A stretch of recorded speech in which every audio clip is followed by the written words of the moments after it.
Hi everyone, you are now tuning in to another episode of Bonte Talks with Filmmakers podcast. Our special guest is the person tracking all the money, honey.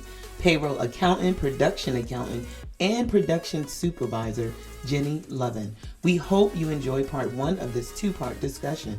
Hi, everyone, and thank you for coming back. We were conversations with filmmakers, and now I'm transitioning to Bonte Talks with Filmmakers. So we have adjusted the show name because it's too many of those people out there.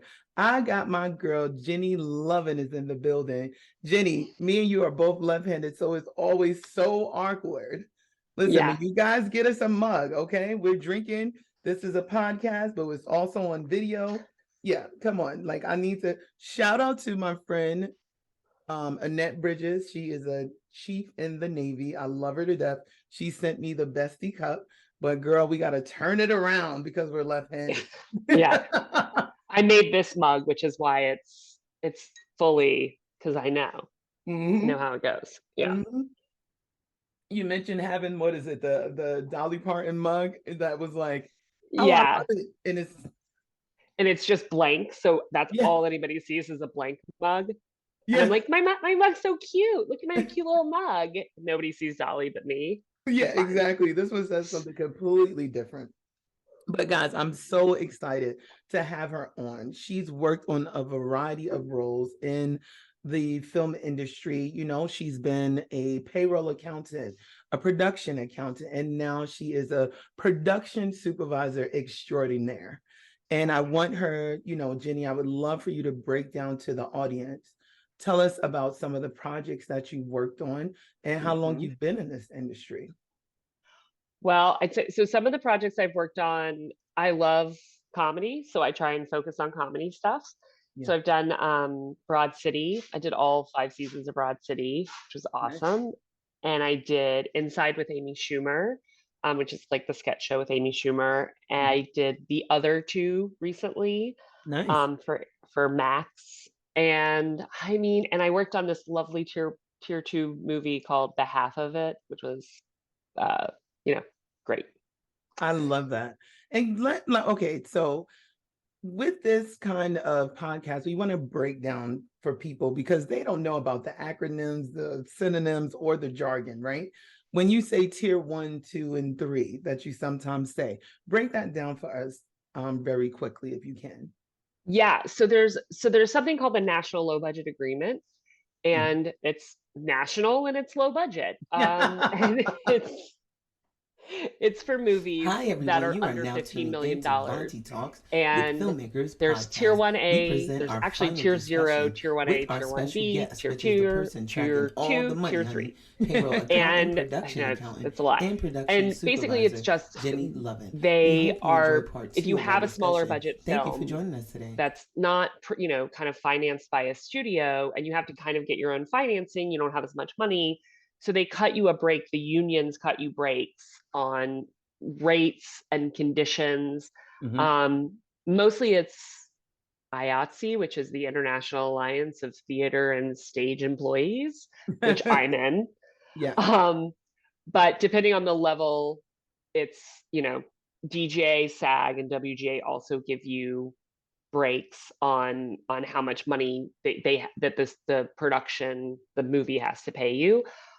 So tier 0 is the least amount. Tier 3 is the most. I mean, I could tell you the amounts, but let's say the middle one at tier 2 is somewhere between like 5 to 8 million, which is not the right number right now, but I can't, that's about the right amount. I just wanted you to break it down. And of course, the accountant is going to know. Somebody that is going to run those numbers.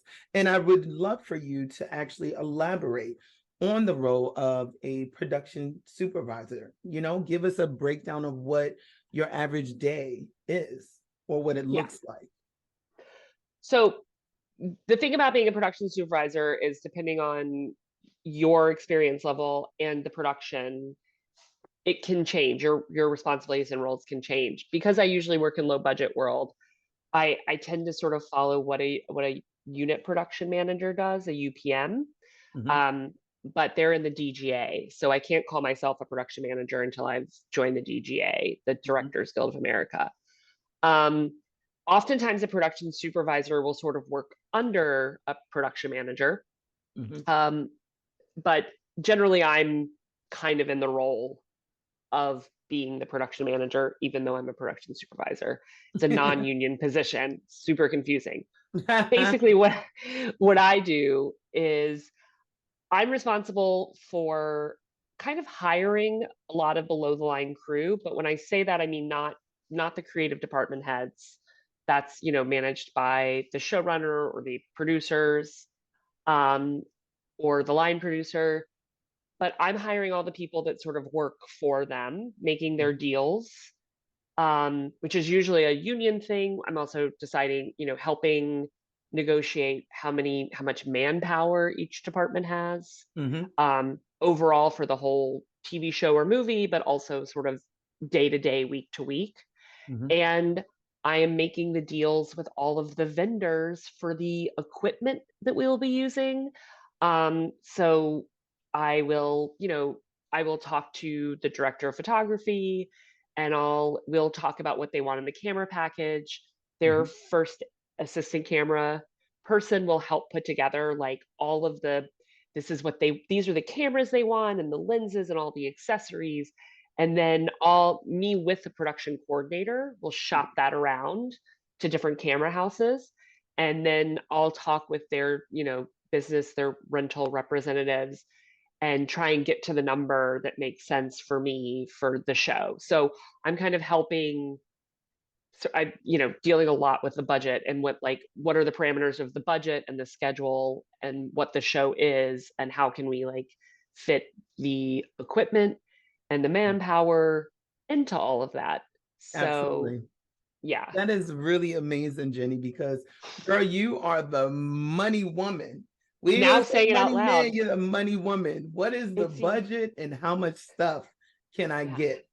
I know when we were speaking the other day, you were saying sometimes you have to push back a little bit and be like, why do you need 3 more people? Or why do you need this crane when you can do it as X, Y, and Z, right? Tell us more about your journey to getting to that, because you had to learn a lot by being on different sets and learning the different positions. So would you give the audience a glimpse of that as well? Yeah, I think, just like most crew members or people in the industry, I started off as an intern. I went up to being, a director's assistant, an office PA, a set PA, a production secretary, sort of try out a lot of entry level roles. And I found accounting, partly because I wanted to be a line producer, and I talked to a line producer who was an accountant, and it seemed like it would probably be a good fit for me. So I sort of went the accounting route. I became the payroll accountant, which, it's paying all of the below the line and above line crew, all the actors and directors and the grips and electrics, etc. Giving you guys that money. Yeah, giving you the money, which makes you super popular on set because you used to actually deliver the checks to set, and so everyone loves you on Thursdays. They're like, oh my God. I sometimes still see crew members that are like, why do I like you so much whenever I see you? And I'm like, because I used to pay you every week. And that's you associate me with having money.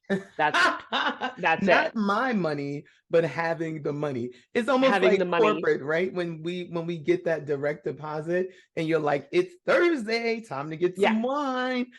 That is literally what I look like to people. Yeah. That's it.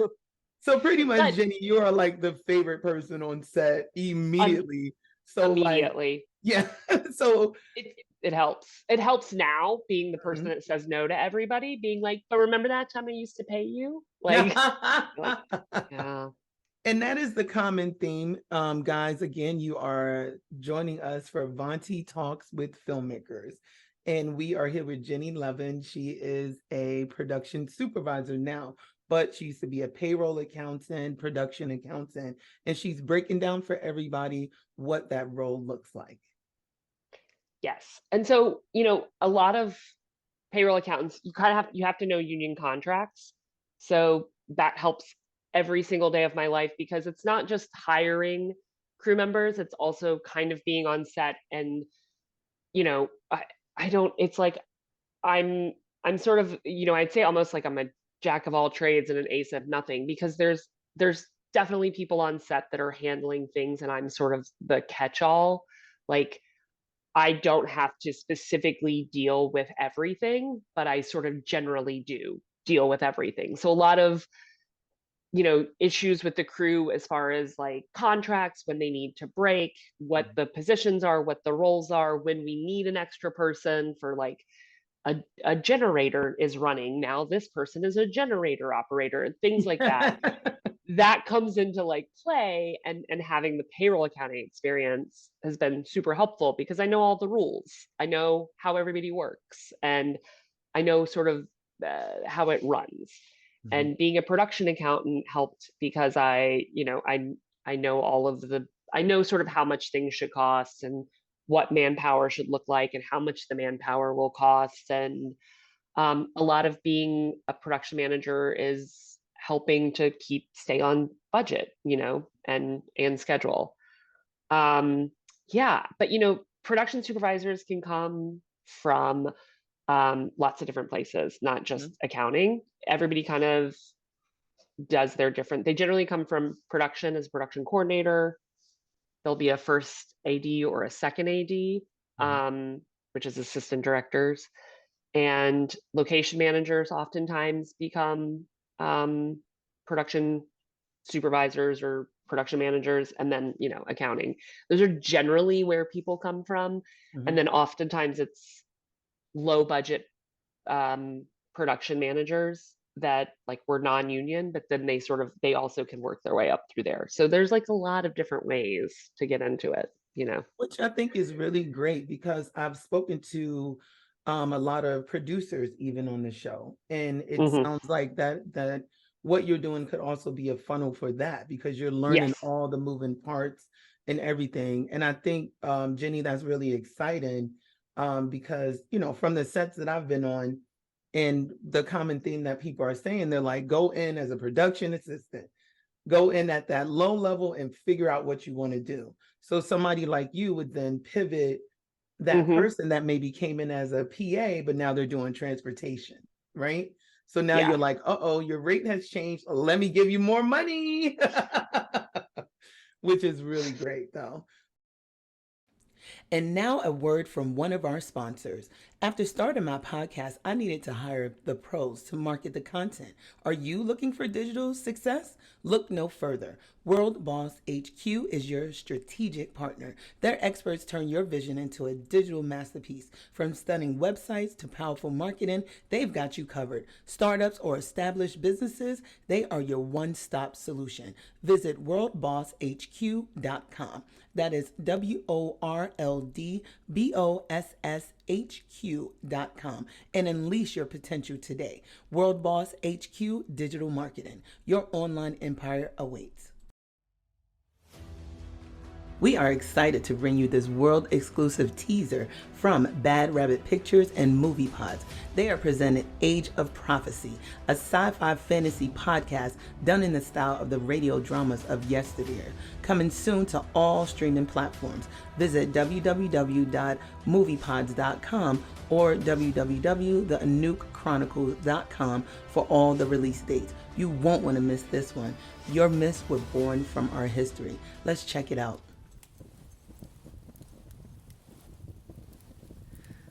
Life. A vile, messy sequence of events before we die. All designed for something beyond us. It has to be. Or else, what's the point? You don't know me, but I know you. I am responsible for your triumphs and miseries.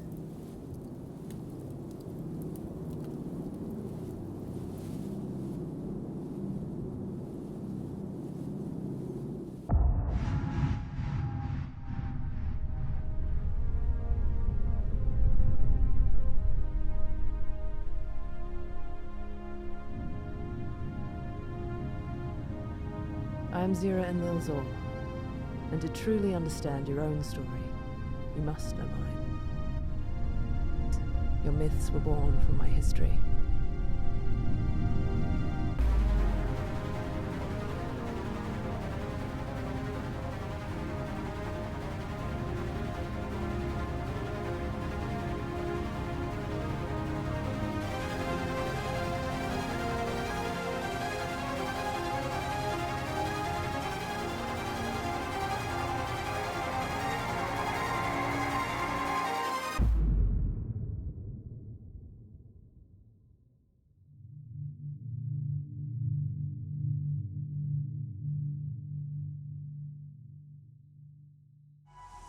Hi there, and welcome back to Conversations with Filmmakers podcast.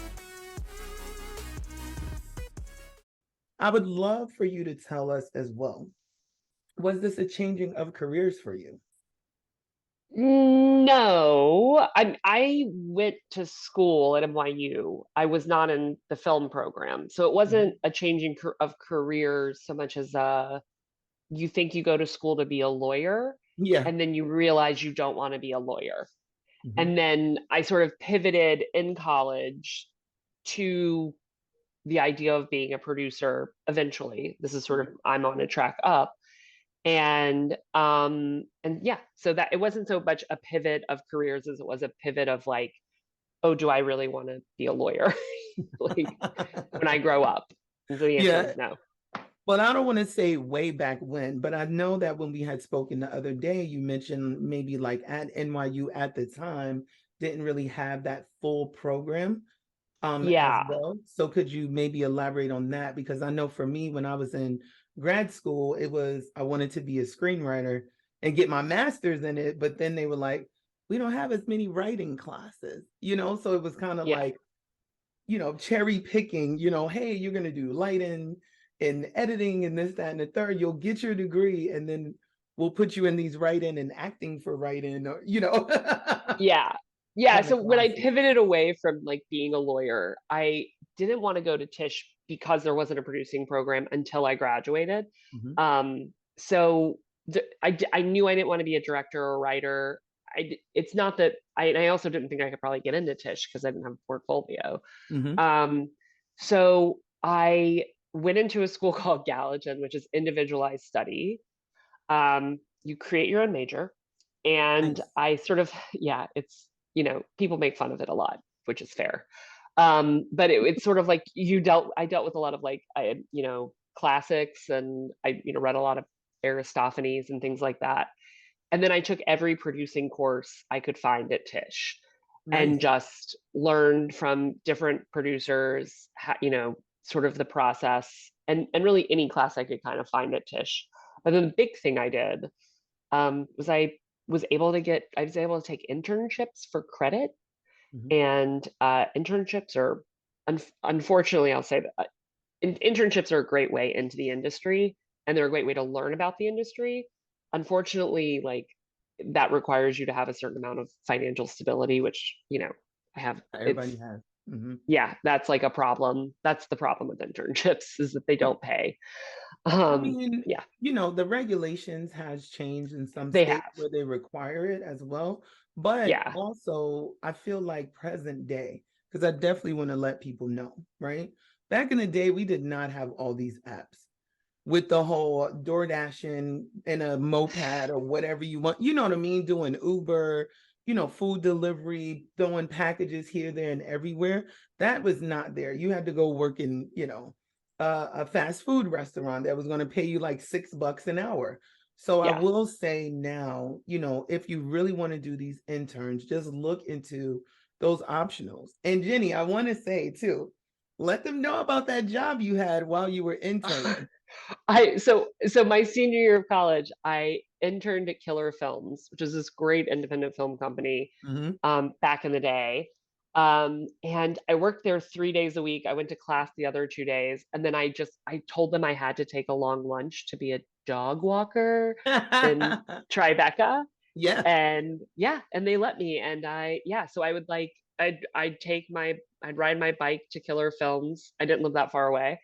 And I'd get there first and I'd open up the office, and then I'd take lunch for 2 hours and I'd ride my bike to Tribeca, go walk dogs, come back to the office smelling like dogs. and then I'd be the last person to leave because I felt so horribly guilty for having like a 2-hour lunch break. Meanwhile, I worked, an 8-hour job basically for free for a year. That's what I was about to say. I'm like, you volunteered the whole time and you felt bad that you were taking a 2-hour lunch when I know. Nowadays, like sometimes these kids want to be paid like $100 an hour to do an internship. And it's kind of like, listen, you have to start from the bottom. There's nothing wrong with that from learning. And that's one thing I want to make sure we put out to the audience, right? Yes, I think my biggest takeaway from working in this industry for 18 years, if we're not counting internships, is that, I didn't need to go to college to do what I'm doing now. It's lovely and it was a good experience, sure, but at the end of the day, I could have just gotten internships and then gotten on set as a PA. I mean, I think, one of the lovely things about this industry is that it is very much a learn on the job kind of position, and you can work your way up. And nobody ever asks me where I went to college or what I majored in or what my GPA was. Nobody cares. If you're good at your job, people will, at least in New York where I, kind of have come up, they will recommend if you do a good job on set as an additional PA. I did this job, I think it was called 6 Degrees, and it was on ABC years ago. And it was July from like 3 p.m. to 3 a.m. under like a subway. It was 105 degrees and it was horrible. I was like covered in grime by the end of the day. And the AD said, okay, every time we cut, everybody walk around with water bottles and give it out to the crew. Every time we cut, I did that the whole day. That guy called me for 3 years. That's amazing. And said, do you have a job? Like that's what it is. Like you do the job and people will recommend you. They will call you back and they'll look at you and they'll go, you should talk to the grip department and see if that's something you'd be interested in, or whatever. You get to know people and they'll kind of tell you like, well, if you're interested in that, you should talk to these people, and they'll introduce you. And it is kind of amazing how your education does not matter. The education you get on set or in the production office matters, but not your college degree. Yeah, not the college degree. And I think that's something really great to put out there. Guys, we're here with Jenny Lovin. You are listening to Vonti Talks with Filmmakers. We will be right back after we have a word from our sponsors. Now, an exciting message from our sponsors. When I decided to launch this podcast, I had the tools to find talent and market the show, but needed a skilled editor to bring it all to life. That's when I turned to Jacob Daly at redhawk.uk. His collaborative approach and swift revisions transformed my vision into reality. redhawk.uk, your one-stop solution for creative content services. Reach out to them. Now a word from another of our supporting sponsors, that is Realm IQ, a new AI consultancy started by film marketing veteran Kurt Doty, who has built an international team of AI mentors to help AI change management for your business. Go to www.curtdoty.co/Realm IQ. Smart people for smart adoption, creating smart worlds. Realm IQ. Book your AI workshop today. Adopt or perish. Hi there, and welcome back to Conversations with Filmmakers podcast. Hey, so we are back. We're here with Jenny Lovin, Miss Production Supervisor Extraordinaire, and she really was breaking down the college experience. And I want to make it very clear, there's nothing wrong with getting a higher education, but there are industries that are more manual labor and stuff like that. So if you want to be like a landscaper, if you wanted to be working with animals or something like that, to be like, if you wanted to fix water pipes or something like that, a lot of times it's more certifications and everything. If you want to work in IT as well, there's a lot of certifications. When you're doing like cast and crew or something on a film, they look for more, how hard are you willing to work and grind, dealing with equipment, dealing with personalities, people, and a lot of times it's on the job training. So that's what we want to make sure we let people know. Nothing wrong with going to film school, but I would lean more to if you want to go the corporate side of things. Plus save a lot of money, because I don't care what anybody says. I spent a lot of money going to grad school. It helped me get into the major studios, but it was more in the corporate space, not like, hey, Vonti, great, you have a master's degree, come and work on this film with us, Yeah. So that is something we definitely want to clear up. But Jenny, I want to thank you so much for coming here. We're definitely going to keep it rolling. And on to my next question. And this is not throw anyone under the bus. This is more of a learning thing. Tell us maybe about one of the worst projects you ever worked on and why that was. Don't have to name the name of the project, but more the scenario of what it was. You know, maybe it was disorganized, maybe the budget was just too low, maybe these people had no money for a camera package, and you had to figure out how the heck do we do this? Oh God. Don't have to say names. I know, guys, this isn't throwing people under the bus. It's more about how did Jenny problem solve a major challenge? I will say, as a production supervisor, the worst job I worked on, the issue, and this is, I'm going to throw you under the bus as a studio person very quickly. We dealt with, showrunners who are the creative executives. They're generally the people that create the show, and they're the main writers. We dealt with showrunners who had a very specific vision. They knew what they wanted, and they submitted scripts to the studio. The studio was like, these scripts are great. And we were like, this costs too much money. I put together a lot of budgets for it. You have the main budget and you keep changing it based on the scripts and working it out. And we were like, okay, so to make this show, this is how much it costs. And they said, well, great, you have like several $1 million less than that. We're like, okay, great. Then we need to change the scripts because this is, we've all been doing this long enough that we know how much a show costs to make. We know what kind of like schedule we need, and coordinating your actors and stuff as well. Yeah. And like, okay, well, here are all the big stunts we have. Here are all the big locations we have. Here's the extra vehicles we would need in order to make all of this happen. And it's not my job to suggest cuts, but it's the people above me that do. And it's also my job sort of to throw out, well, what's costing so much money, particularly coming from a production accountant standpoint. And you can kind of say like, well, here are the moments like we're using a lot of set dressers for things, or we're building a lot more, so we're spending a lot more on construction. Yes. Or we're not on the stage enough. We need to put more things on these standing sets we have, so we're not paying for locations and all the additional manpower that entails. And the studio just couldn't say no to the showrunners. And the showrunners rightly said, we gave you guys these scripts. This is the show you want us to make. So we're making this show. So it became this standoff where it was like a hate triangle, I guess, not a love triangle, where it was like, it was sort of like the studio said, this is how much money you have to make the show. And we said, well, in order to make the show for that amount of money, we need to cut things. And then the showrunners would say, well, the show we want to make and the show that we submitted to the studio is this.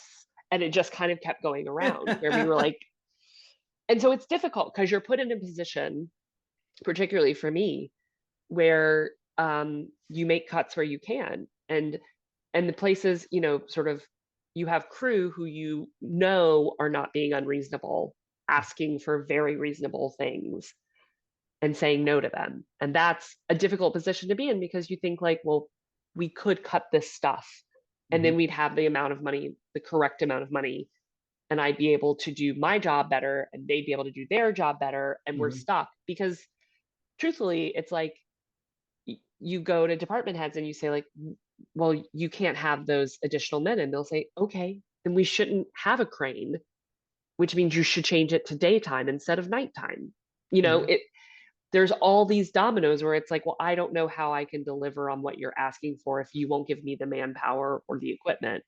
And I'm like, yeah, I agree with you. It's like, I cannot get these people to volunteer to give you a crane and like this skyscraper for this guy to like bungee jump off of if I don't have the budget. I love how you said it was a triangle of hate.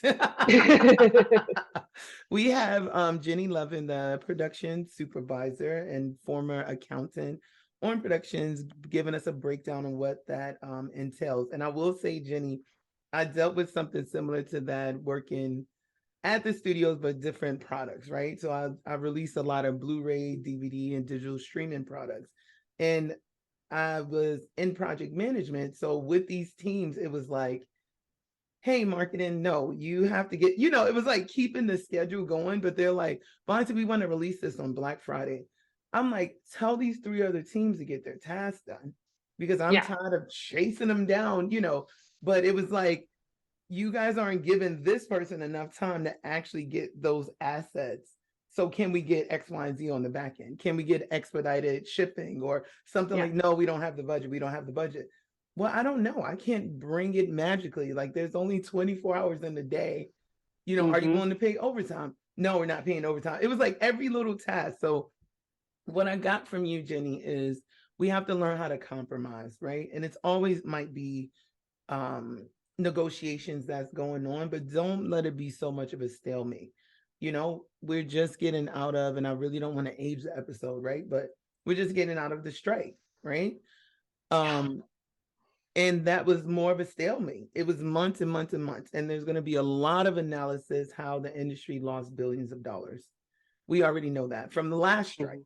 And that strike only lasted about, I think it was 2.5, 3 months.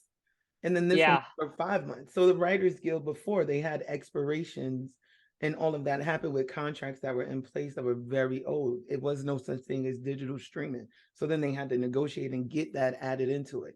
Now it's a whole nother thing. But the analysis on that was Hollywood lost a lot of money. So this stalemate and the lack of compromise cost a lot on both sides. So if anyone is listening, when you're dealing with the production supervisors and the UPMs and all of that stuff, especially if you're at the studio level, come up with compromises because all you're doing is delaying the process, right? Yes. Pretty much.